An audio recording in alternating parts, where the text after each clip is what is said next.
ओम ब्रह्म सत्यम सर्वदा। जय श्री कृष्णा। आज एकादशी का दिन बहुत ही सुंदर, बड़ी लगन है लोगों में।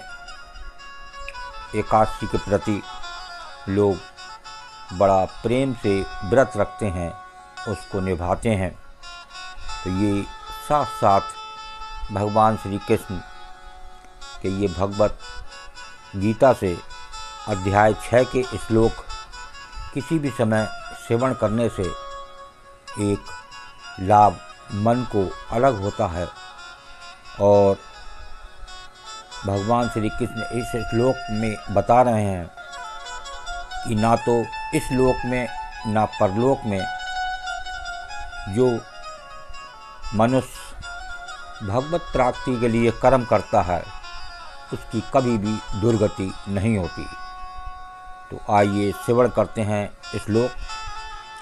श्री भगवानुवाच पार्थ नैवेह नामुत्र विनाशस्तस्य विद्यते न हि कल्याणकृत् कश्चित् दुर्गतिं तात गच्छति।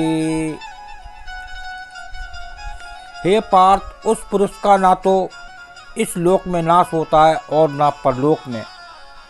ऐसा कौन सा पुरुष है, क्या कर्म करता है जो ना तो इस लोक में नाश होता ना परलोक में, ना ही इसकी दुर्गति होती है।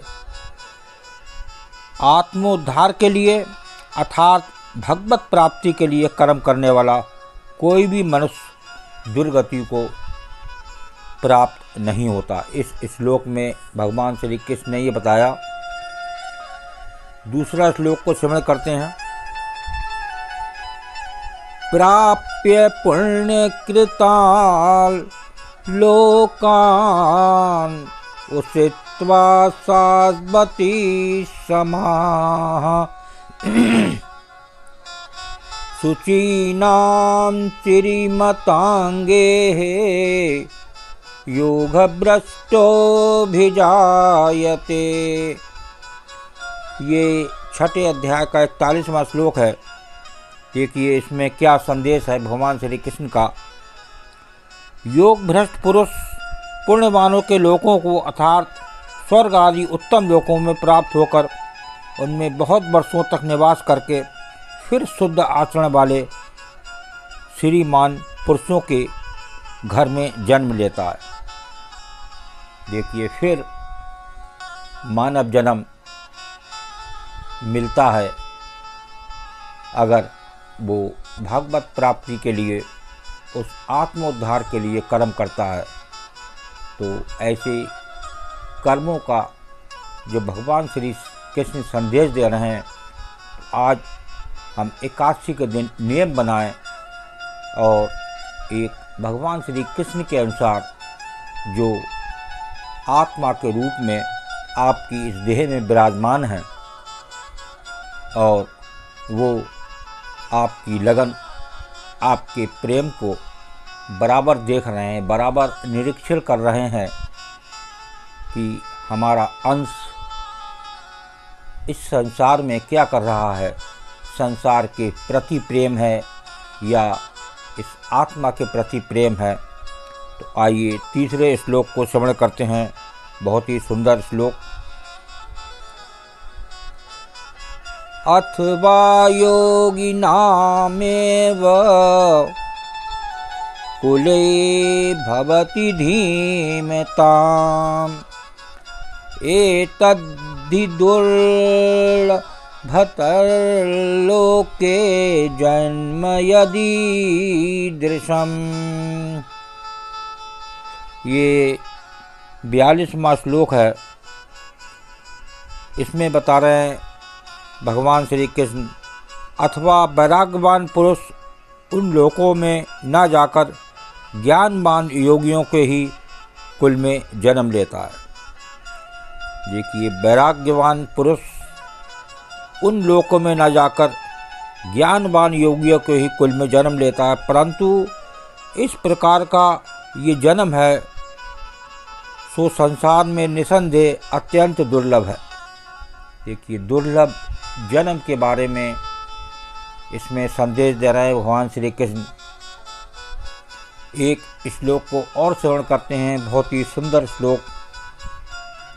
आज दास मात्र 4 श्लोक ही श्रवण करेगा। किसी भी समय अगर मन से एक भी श्लोक समझा जाए और उसके हिसाब से चला जाए तो निश्चित ही उस मानव की दुर्गति नहीं हो सकती। ये भगवान श्री कृष्ण साफ साफ संदेश दे रहे हैं। और जो कर्म हो वो भगवत प्राप्ति के लिए हो, उस आत्मा के लिए हो, उस आत्मा की याद के लिए हो जहाँ भगवान श्री कृष्ण निवास कर रहे हैं। आइए लास्ट श्लोक को श्रवण करते हैं।